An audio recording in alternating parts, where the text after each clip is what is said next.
Hello, good evening and welcome to all of you.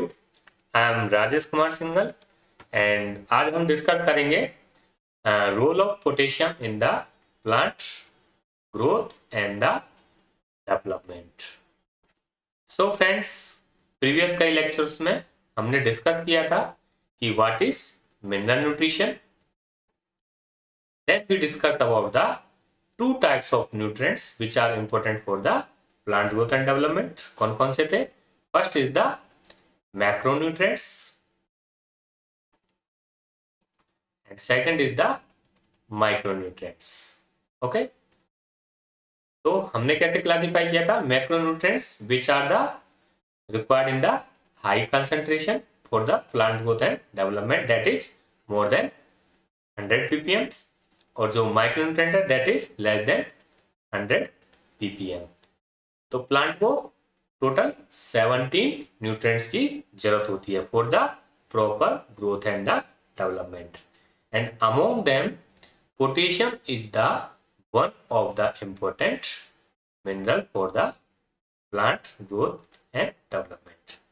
तो आज हम इसी के बारे में पढ़ेंगे कि पोटेशियम का प्लांट में क्या क्या रोल्स है। ओके, तो स्टार्ट करते हैं। सबसे पहले first point is that potassium is a univalent cations. तो फ्रेंड, आपको पता है जो आयंस होते हैं, कुछ आयंस यूनिवेलेंट्स होते हैं, जैसे हाइड्रोजन आयन, क्लोरीन आयन, उसके अलावा इवन पोटेशियम आयन। इसके अलावा कुछ डाइवेलेंट होते हैं, जैसे आपके कैल्शियम, मैग्नीशियम। ओके, कुछ ट्राइवेलेंट भी होते हैं, जैसे आपका एल्युमिनियम +3। ओके, तो जो पोटेशियम है दैट इज द यूनिवेलेंट, मीन्स इस पे एक वैलेंसी होती है, और कैटायंस होते हैं मीन्स पॉजिटिव आयंस होते हैं। Okay, second point is that it Uptake is highly selective. Okay, what is the meaning of this? Means जो आपके न्यूट्रिएंट्स होते हैं कुछ हाईली सेलेक्टिव होते हैं और कुछ होते हैं नॉन सेलेक्टिव और लेस सेलेक्टिव। जैसे हमने प्रीवियस क्लासेस में पढ़ा था high affinity transporters, means plant के अंदर दो टाइप के ट्रांसपोर्टर्स होते हैं, एक high affinity transporters, second is the low affinity transporters. तो जो जब न्यूट्रिएंट्स हाई एफिनिटी ट्रांसपोर्ट्स के थ्रू मूव करता है, ये सॉइल में डिफिशिएंट होता है, तब उसका जो अपटेक है वो हाईली सेलेक्टिव होता है। और अगर वहां पर सॉइल में कोई आयन या न्यूट्रिएंट्स ज्यादा कंसंट्रेशन में अवेलेबल है, तो वहां पर लो एफिनिटी ट्रांसपोर्टर्स एक्टिवेट होते हैं और नॉन सेलेक्टिव ट्रांसपोर्ट होता है। Okay, third point is that high mobility in the plants. तो जो आपका पोटेशियम आयन है that shows the high mobility. Okay, तो इसमें जब डिफिशियंसी सिम्टम होगा, सबसे पहले ओल्डर लीव्स में आएगा, फिर न्यूअर लीव्स में आएगा। Fourth point is that potassium is the most abundant cation in the cytosol. तो ये क्वेश्चन कभी कभी एग्जाम में ऑब्जेक्टिव के फॉर्म में पूछ सकते हैं कि which of the ion is a most abundant cations in the cytosol. तो आपका आंसर जाएगा potassium ion. Okay, next point is that this potassium ion has important role in the plant water relationship. Means जो आपके plant के अंदर जो turgidity है या स्टोमेटल ओपनिंग है, या जो प्लांट वाटर जो मेंटेन हो रहा है, उसमें पोटेशियम का इंपॉर्टेंट रोल है। Okay, next point is the potassium is not metabolized और it form only be complexes in which it is readily exchangeable. ये बोल रहा है कि जो आपका पोटेशियम आयन होता है वो जनरली क्या होता है, कॉम्प्लेक्स नहीं बनाता है। जनरली क्या होता है, ये आयन फॉर्म में प्रेजेंट होता है। अगर कभी ये आयंस भी या कॉम्प्लेक्स भी बनाता है किसी के साथ, तो वहां पर बी कॉम्प्लेक्स बनता है, जो कि आपका रीडली एक्सचेंजेबल होता है, मीन्स ज्यादा स्ट्रॉन्ग नहीं बनाता है। Okay, next it balances the charges. Means जैसा आपको पता है जो पोटेशियम पे आपका प्लस आयन होगा, तो ये न्यूट्रलाइज किसको करेगा, नेगेटिव आयंस को। तो it balance the charges of the soluble and insoluble anions, thus facilitate the stabilizing the pH। तो इसके अलावा क्या करता है, ये pH को मेंटेन करता So these are the some important functions of the potassium. Next, अब हम बात करते हैं इसका compartmentalisation and the cellular concentration. Means जो आपका पोटेशियम है वो कहाँ कहाँ पर सेल्स के अंदर मिलता है और उसकी कंसंट्रेशन कितनी होती है। अगर हम बात करें the potassium concentration are maintained at 100 to 200 millimolar in the cytosol and the chloroplast. Okay, तो जो आपका साइटोसोल होता है, जैसे कि हमने लास्ट स्लाइड में पढ़ा था, साइटोसोल में सबसे ज्यादा होता है, तो साइटोसोल और क्लोरोप्लास्ट में इसकी कंसंट्रेशन 100 to 200 मिलीमोलर होती है। And the vacuolar potassium concentration में वेरी बिटवीन 10 to 200 मिलीमोलर। तो जो आपका वैक्यूलर है, वैक्यूल्स है, उसमें कंसंट्रेशन आपका 10 to 200 मिलीमोलर तक वेरी करता है। और अगर हम बात करें guard cell of the stomata, तो इसमें कभी कभी क्या होता है 500 मिलीमोलर तक भी इसकी कंसंट्रेशन हो जाती है। ओके, इसके बाद करें के potassium concentration in the apoplast are usually low.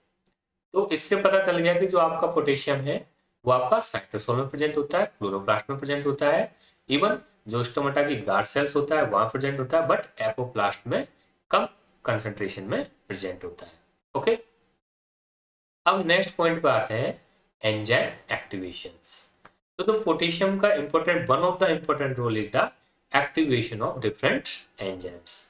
तो a large number of enzymes are either or completely dependent on or stimulated by the potassium ions. Means जो आपके प्लांट सिस्टम में डिफरेंट टाइप के enzymes होते हैं, तो जो potassium ion है वो मोर देन मींस बहुत सारे a large number of enzymes are completely dependent और partially stimulated by the potassium। या तो completely आपके पोटेशियम पर डिपेंड होंगे या फिर ये these are stimulated by the potassium concentration। okay, second, activate enzymes by the inducing conformational change in the proteins। इसके अलावा क्या करता है एंजाइम्स का, पहला तो क्या कर रहा है ये आपका एक्टिवेशन। इसके अलावा एक्टिवेशन कैसे करता है, कन्फर्मेशनल चेंजेस।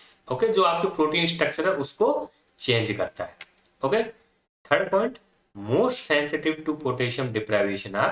अब कभी कभी पूछ ले कि which enzymes is very sensitive to the potassium deficiency. तो pyruvate kinase and the phosphofructokinase that is known as PFK. Okay, तो ये दोनों एंजाइम्स क्या है, they are the very sensitive enzyme to the potassium deficiency। okay, next, the activity of starch synthetase is also highly dependent on univalent cations and of this potassium is the most active। तो जो आपका starch synthetase enzymes है that is also dependent on the univalent cations। okay, इसके अलावा activation of membrane bound proton pumping ATPase। तो these also proton pumping ATPase also activated by the potassium, and potassium deficiency increase the activity of certain hydrolases or oxidases such as polyphenol oxidase। Means अगर आपकी potassium deficiency है तो वहां पर hydrolase या oxidase enzymes की activity बढ़ जाती है। Example is the polyphenol oxidase। Next point is the accumulation of sugars। so this is also a character of potassium deficiency in older leaves is the consequences of the inhibited export from the leaves। Means आप पढ़ा था हमने starch synthetase block हो जाता है तो आपका जो एक्सपोर्ट है वो आपका रुक जाएगा, and there will be a lower demand by the sink organ such as growing leaves, fleshy fruits such as tomato। तो वहां पर क्या हो जाएगा आपका accumulation of sugars। okay, so these are the some changes due to the deficiency of potassium। okay, next function is the potassium is the protein synthesis। okay, तो जो आपका प्रोटीन है सॉरी पोटेशियम है they have important role in the protein synthesis। तो potassium is involved in several steps of the translation process। okay, तो सबसे पहले क्या होता है, जैसे आपका डीएनए टू डीएनए कॉपी बनती है रेप्लिकेशन में, फिर इससे एमआरएनए बनता है और एमआरएनए से आपका क्या बनता है, प्रोटीन। ओके, तो आपका पहला प्रोसेस है रेप्लिकेशन, देन आपका ट्रांसक्रिप्शन, फिर थर्ड प्रोसेस है translation, means mRNA to protein formation. So this process is inhibited by the potassium under the potassium deficiency. तो जो पोटेशियम आयन है वो आपका several, it involve in the several steps of the translation process including the binding of tRNA to the ribosomes. तो जो आपका transfer RNA जब ribosome से बाइंड होता है तो वहां पर पोटेशियम आयन का इंपॉर्टेंट रोल होता है. इसके अलावा आपको पता है जो प्लांट में सबसे ज्यादा प्रोटीन कौन सी होती है, chloroplast protein, that is rubisco, and that is rubisco carboxylase RUBPC, that is also regulated by the potassium. तो this protein also regulated by the potassium. इसके अलावा it regulate the nitrate reductase activity. Okay, so we can say that this potassium have important role in the protein synthesis. Next function क्या है, photosynthesis. तो potassium deficiency increase the stomatal resistance to the carbon dioxide. तो जब आपकी potassium deficiency increase हो जाएगी, means there will be a more less potassium, तो वहां पर क्या होगा, आपका स्टोमेटल रेसिस्टेंस इंक्रीज हो जाएगा, जिससे आपका डिफ्यूजन ऑफ CO2 लेस हो जाएगा. इसके अलावा photophosphorylation is also affected by the potassium and the rubisco activity is also affected. तो जब आपके ये एंजाइम्स अफेक्टेड हो जाएंगे तो अल्टीमेटली आपका फोटोसिंथेटिक प्रोसेस भी अफेक्टेड हो जाएगा, क्योंकि आपकी CO2 अफेक्टेड हो गई, आपका रूबिस्को अफेक्टेड हो गया, आपका phosphorylation means ATP synthesis affected हो गया, तो आपका टोटली फोटोसिंथेसिस इफेक्टेड होगा.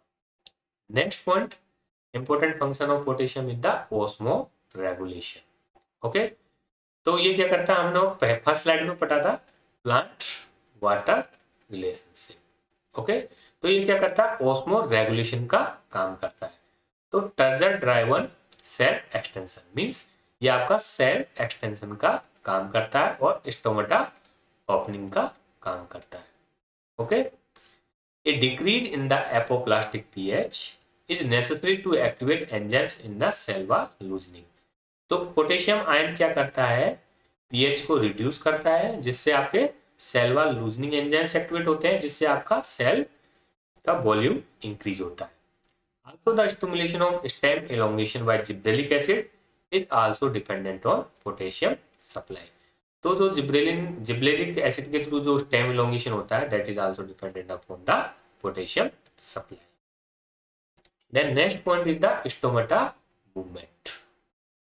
ओके, तो turgor change in the guard cells, हमने पढ़ा था गार्ड सेल्स में इसका कंसंट्रेशन अप टू 500 मिलीमोलर होता है, means it regulate the stomatal movement, increase their osmotic pressure.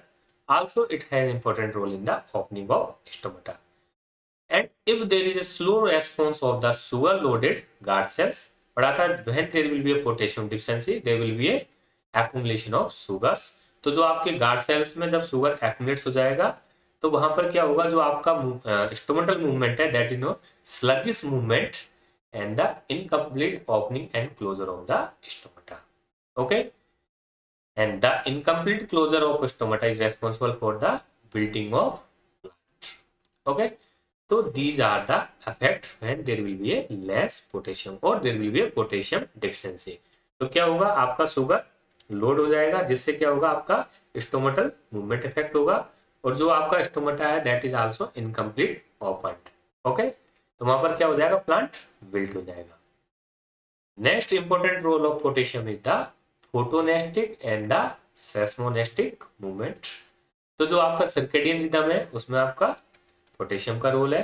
Also the movement of leaves, also the leaflets are brought about by the reversible turgor change in specialized tissue that is known as motor organ और पल्विनाई.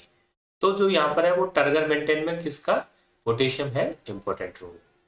इन mimosa pudica the leaflet folds within a few seconds and reopen after about 30 minutes.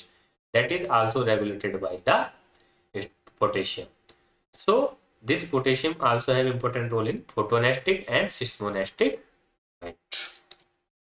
Okay.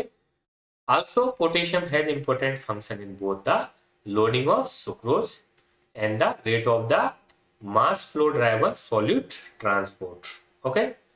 And also potassium provide the biotic and abiotic stress tolerance. Okay.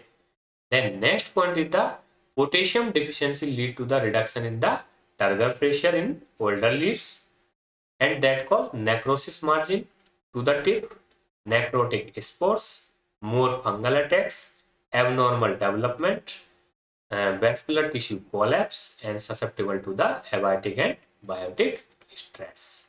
Okay, so these are the some symptoms of the potassium deficiency. So we can say that this potassium has very important role in the plant growth and development, in the photosynthesis, in the activation of some enzymes, protein synthesis, stomatal movement, osmoregulation, photonestic movements, and translation process, solute transport. So we can say that this potassium is very important for macronutrient, and without this, plant unable to complete its life. So thank you very much, friends. I hope you understand today's lecture. So thank you.